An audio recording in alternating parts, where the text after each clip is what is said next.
ये बाबा साहेब का दर्द जो है, बाबा साहेब का कर्ज, इसको समझो, बाबा साहेब के मिशन को समझो, जब चाहे उद्धार हो पाएगा। मैं दो संस्कृतियों की बात कर रहा हूं, जिसको समझनी हो समझे, ना तो सो जाए, कोई दिक्कत नहीं है, यहां पर जो है घर चले जाए। तो दो संस्कृतियां हैं, एक तरफ ब्राह्मण संस्कृति है जो हमारा नुकसान करती है, दूसरी तरफ बौद्ध संस्कृति है जो हमारे को फायदा करती है। बाबा साहेब कोई पागल नहीं थे, विश्व के सबसे बड़े पढ़े लिखे व्यक्ति थे, the symbol of knowledge, the sun, the greatest Indian. इतने बड़े बड़े अवार्ड जो है भारत के लोगों ने नहीं दिए, विश्व के लोग दे रहे हैं। और ऐसा व्यक्ति जो है वो बात कह रहा है तो समझने लायक बात है कि अगर ब्राह्मण संस्कृति से बचना है तो उसको पहचानना बहुत जरूरी है कि ब्राह्मण संस्कृति है क्या। मैं खोजता रहता हूं, विद्वानों को ढूंढता रहता हूं, कोई बताए कि इसके बारे में कि ब्राह्मण संस्कृति क्या है।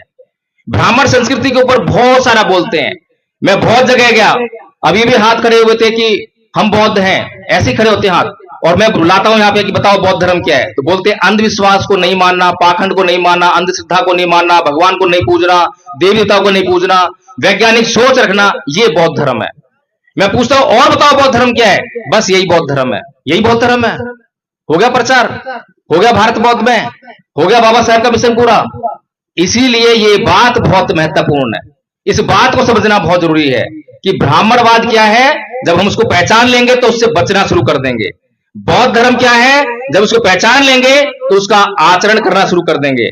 जब तक ये दो काम नहीं करेंगे तब तक ये मिशन पूरा होने वाला नहीं है। आचार्य नीलम जी ने आपको बताया, ये कोर्स तैयार किया है, और ये कोर्स जो है छोटा सा कोर्स है, लेकिन इसमें इतनी ताकत है कि आपकी जिंदगी बदल देगा, इस बात की गारंटी मैं दे रहा हूं। मैं प्रचार नहीं कर रहा हूं, कोई जोर जबरदस्ती नहीं है। आपको लगे कि हाँ ये बात सही है तो इसको मानिए, इसका आचरण कीजिए, शिक्षित बनो, संगठित बनो, संघर्ष करो, इस पर जोर दे रहे थे। लेकिन मैं उन्हीं वामसेफ के पदाधिकारियों से जानना चाहता हूं, जो वामसेफ का जो लोगो है उस पर क्या ऐसा लिखा है क्या? इसीलिए मैं बार बार सोचने में मजबूर होता हूं, और सोच सोच के जो है बाबा साहेब का जो मिशन है, क्या मिशन है, उसको समझकर मैंने इसीलिए बुद्धिज्म से एमए किया दिल्ली यूनिवर्सिटी से, फिर नेट क्वालिफाई हुआ। अब मेरे पास योग्यता है कि मैं पीएचडी भी कर सकता हूं, लेकिन मैंने सोचा कि पीएचडी करने के लिए टाइम कहां है, पैसा कहां है, पैसा भी आ जाए तो टाइम कहां है। इसी टाइम को मैं अगर समाज में लगाऊं, जो पीएचडी डिग्री मेरे लिए क्या रहेगी, किस लिए रहेगी, मुझे नौकरी करनी नहीं है, असिस्टेंट प्रोफेसर की क्वालिफिकेशन मेरे पास है, नौकरी करनी चाहूं तो वैसे भी कर लूं, लेकिन नौकरी मुझे करनी नहीं है। मुझे जो ज्ञान मैंने जो हासिल किया है, जो बुद्धिज्म को जो मैंने समझा है, सीखा है, उसको जो है लोगों के बीच में लेकर जाऊं और लोगों को बताऊं कि बौद्ध धर्म का प्रचार प्रसार हिंसा से नहीं हो सकता, जोर जबरदस्ती से नहीं हो सकता।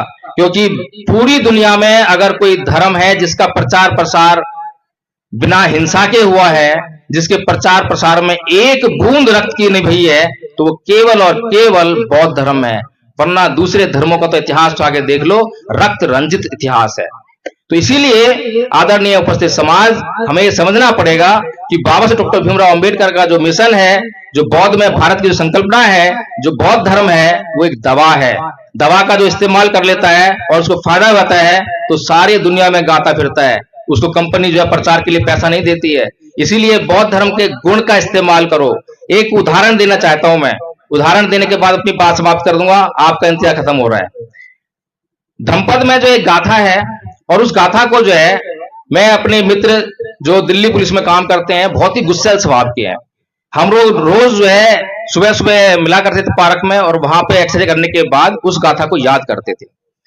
एक दिन मेरे पास उनकी श्रीमती जी का फोन आया कि प्रकाश जी 3 दिन हो गए हैं, घर में बातचीत नहीं है, आप आ जाइए। घर पे गया मैं, तो वो साहब ड्यूटी से आए, मैडम पानी लेकर आई गिलास में, और उनको देखकर जो वो तमतम आ गए, कहने लगे कि अगर ये लोग आज घर पे ना आए होते तो ये पानी का गिलास मैं तेरे मुंह पर देकर मारता। इतना गुस्सा। अब मैंने उनसे जो है सिर्फ एक बात बोली, सिर्फ एक बात। मैंने कहा कि आदरणीय जी ये बताइए कि हम रोज सुबह सुबह जो है एक गाथा याद करते हैं, उस गाथा का मतलब क्या है? इतना बोलना था, और उनके जो चेहरे से वो जो गुस्सा है बिल्कुल छू, और उसके बाद आज तक जो है कोई शिकायत नहीं आई। वो गाथा क्या थी? गाथा थी अकोछि मंग अवधि मंग अजीनी मंग आहासी में ये चैतंग उपनहंती वेरंग तेसंग नय सम्मति, कि उसने मुझे मारा, उसने मुझे पीटा, उसने मुझे लूट लिया, उसने मेरा सब कुछ जीत लिया। जो ऐसी बातें अपने मन में बनाए रखते हैं उनका वैर कभी शांत नहीं होता। बताइए दवा है या नहीं ये बौद्ध धर्म?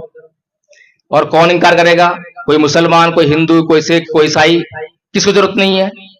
जरूरत सिर्फ हमें नहीं है, क्योंकि हम लोग जो है ना तो बौद्ध धर्म को समझते हैं ना उसका आचरण करते हैं। जिसके घर में बौद्ध धर्म की शिक्षाओं का आचरण होने लग जाएगा उसके परिवार में से कलह कलेश मिट जाएगा। छोटी छोटी बातों पे कलह होते हैं।